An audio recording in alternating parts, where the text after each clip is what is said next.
So ain't nobody gonna perform for Donald Trump, huh? Which one of you jigaboo niggas gonna be the first one to do it? I'm waiting. I'm gonna roast the out one of you Uncle Tom ass niggas for doing it. Which one of you gonna do it first? He performed at the Crypto Ball as part of inauguration weekend for Donald J. Snoop is just really hilarious. Snoop Dogg is funny, He's doing all these things. Snoop Dogg just got hit with a warning, and not from the feds. Not from another rapper, but straight from Katt Williams himself. That's right, Katt Williams, the man who never holds his tongue for anyone. And this time, he's coming straight for Snoop, accusing him of switching lanes, or as Katt calls it, turning into a political dog. Your career down the road. People might not want to book you in Texas or Arizona or California. Sir. Wouldn't that be fantastic? Let's let that go ahead and let that play out. Because when Katt drops a warning, it's never for clicks. It's a statement. He doesn't chase clout. He speaks when there's real weight behind it.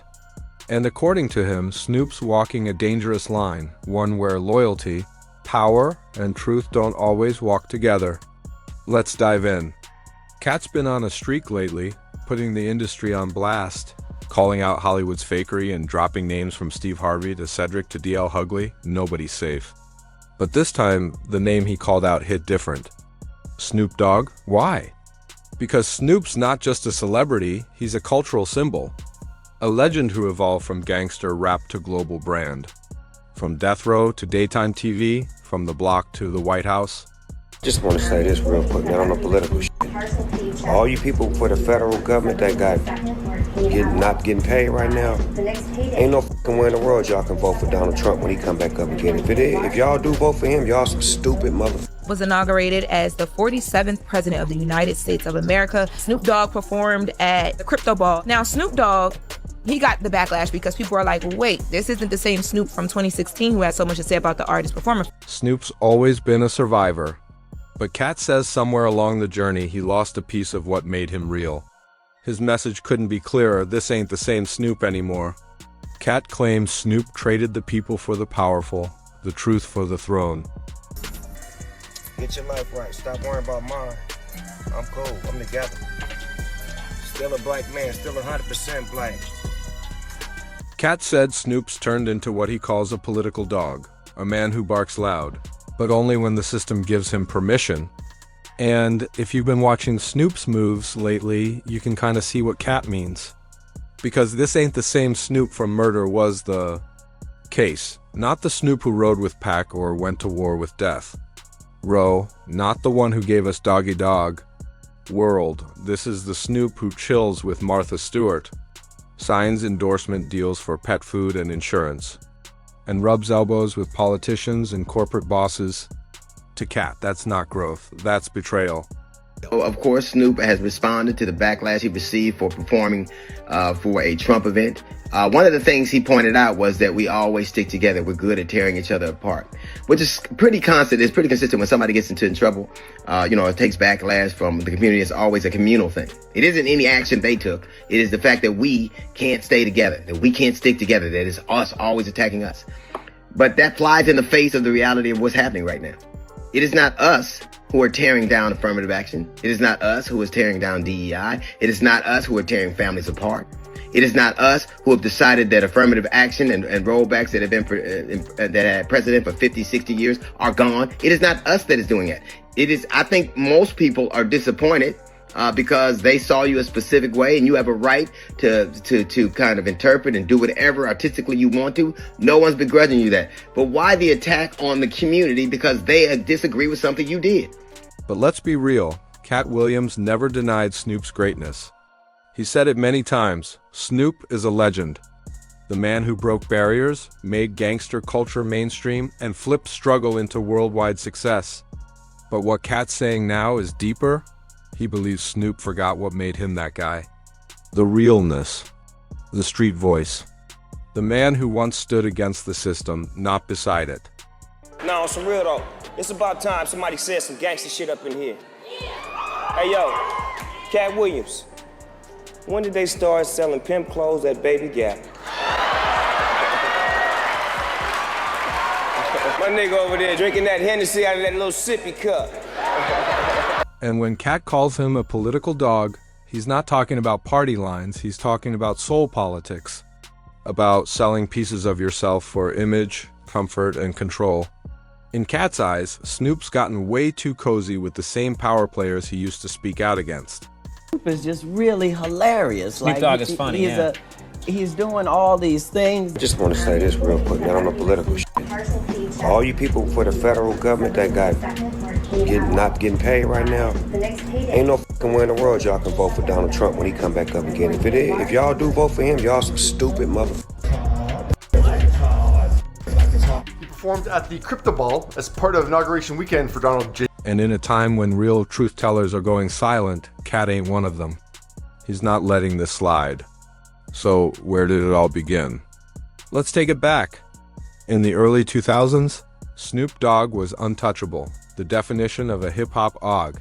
He survived the death row chaos, built his own empire, and earned respect from every corner of the game. Jay-Z, Ice Cube, everyone rocked with him. He was hip-hop's big uncle, the man every artist looked up to. But somewhere along the way, things started to shift. Snoop began showing up at political events, defending certain celebrities while staying silent on others.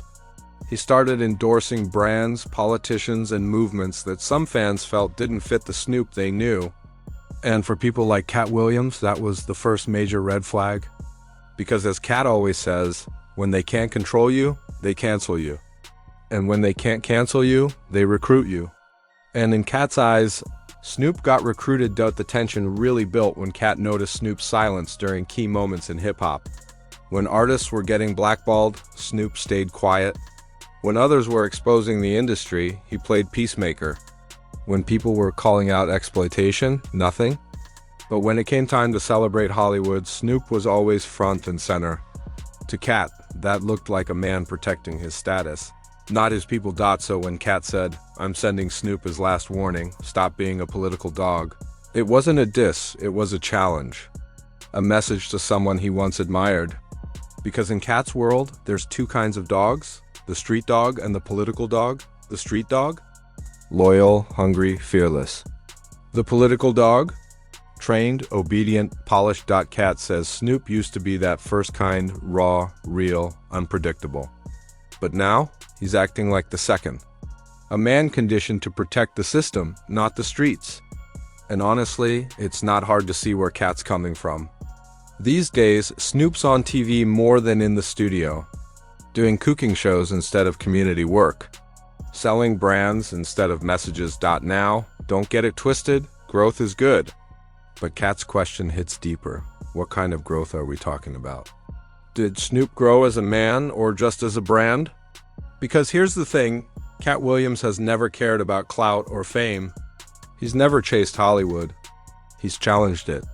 He's been arrested, blackballed, banned, mocked, and still never shut up. That's why people trust him. Because he doesn't owe the industry anything. So when a man like Katt calls out Snoop, the world listens.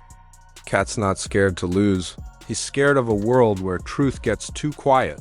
And here's where it gets even deeper. Katt and Snoop go way back. Same coast, same roots, same respect from the streets. Snoop always showed Katt love publicly.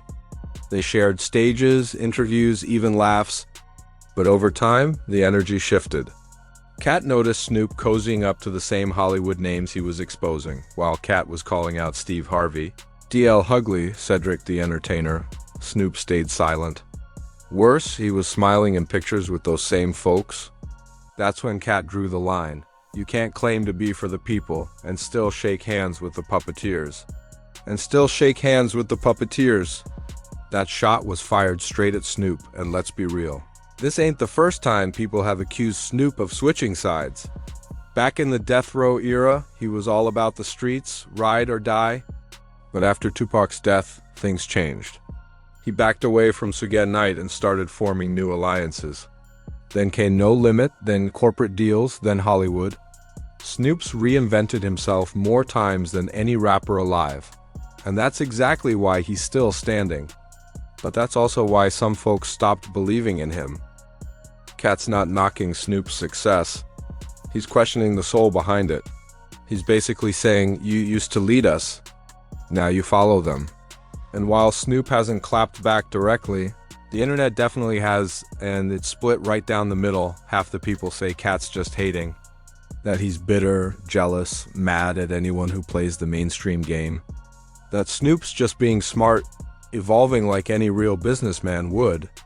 But the other half, they're saying Katt's the only one bold enough to say out loud what everyone else has been whispering, that Snoop's been walking both sides for years, talking real but living corporate, preaching loyalty but moving for whoever cuts the biggest check, and honestly, both sides might have a point. Because this isn't just about Katt and Snoop, it's about what happens when fame clashes with authenticity. Snoop represents survival, the man who escaped the trenches and stayed relevant. Katt represents rebellion, the man who refuses to kneel even if it costs him everything. It's two worlds colliding, play the game or expose it. Right now, Katt's saying Snoop's too deep in the game to ever step out clean. So what exactly is this last warning? What's he really hinting at? Some fans say Katt's talking about karma, the price you pay when you trade purpose for politics. Others say he's warning about what happens when you keep playing both sides, because eventually both sides turn on you. And some believe Katt's just tired of watching the legends he grew up on turn into puppets for power. He said it before. The moment you stop talking for the people stop talking for you. That's the real message to Snoop. No matter how rich, how famous, how legendary you get, if the streets stop feeling you, you've already lost, and maybe that's why this hits so personal. Katt's not just talking to Snoop. He's talking to every artist who's forgotten where they came from. He's saying, don't let them shape you into something you're not. Because once your voice is gone, your value's gone too. That's the truth behind all the smoke and fire. Snoop's career shows how tricky fame can get. He's been everything: gangster, icon, businessman, peacemaker, comedian, mogul, and he earned every bit of it. But with each move, that one question keeps echoing louder. Has Snoop become too polished, too comfortable, too political? Because the same Snoop who once said, "F the system," is now sitting beside it on talk shows. And that's what Katt can't stomach. Still, you can't erase what Snoop's done for the culture. He built West Coast hip-hop from the ground up, mentored young artists, created opportunities, gave back to his people. He's one of the few who aged with grace, no major scandals, no breakdowns. But maybe that calm is exactly what Katt can't trust. In a world built on chaos, peace can look like compliance. And Katt, he is chaos, raw, unpredictable, real. So when he looks at Snoop's calm, he doesn't see growth. He sees surrender, and let's be clear, this story's far from over. Katt's not the kind to warn softly. When he says last warning, he means it. If Snoop even hints at a response, Katt's coming back 10 times harder. Because this ain't just drama, it's truth versus tolerance, the rebel versus the ruler. Two legends on opposite sides of the same stage. Katt stands for the people, unfiltered, fearless, unapologetic. Snoop stands for the dream, the man who made it out and built an empire. Both changed the game, but only one still refuses to play it. So what happens next? Maybe nothing. Maybe everything. Because in this business, silence says more than words. And if Snoop stays quiet after this, don't mistake it for peace. It means the power still controls the board. This is Buzz and Drama, digging deep into what really goes down behind the lights. Do you think Katt's right? Did Snoop sell out? Or is Katt just tired of fighting a battle nobody wins? One thing's for sure when Katt Williams says, "This is your last warning," he's not playing. See you in the next one.